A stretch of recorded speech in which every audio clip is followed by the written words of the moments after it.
mới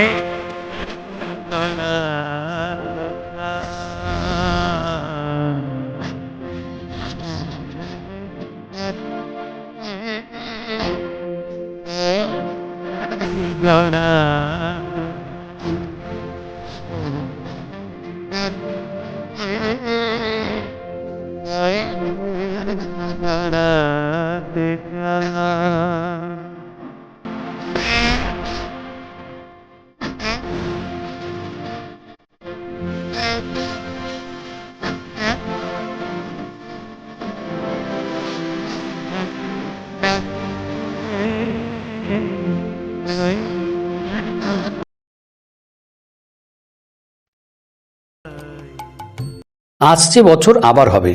এখন social media জুড়ে শুধুই বিজয়া জানানোর পালা। এরই মধ্যে ঘটে চলে অনেক ঘটনা আমাদের এলাকা জুড়ে, রাখে না কেউ তার খোঁজ খবর। এমনই এক ছবি ধরা পড়ল আমাদের ক্যামেরায়। অনগর সুভাষপল্লী ৫ নম্বর এলাকায় ধরা পড়ল অন্যরকম এক ছবি। এক বাড়ির ছোট্ট সদস্য, চতুর্থ শ্রেণীর ছাত্র তপজিৎ চক্রবর্তী নিজের হাতেই দুর্গা প্রতিমা নির্মাণ করলো। সেই প্রতিমাকে পুজো করলো, এমনকি অন্যান্য পারিবারিক ও সার্বজনীন দুর্গোৎসব কমিটির মতো বিসর্জনও দিল।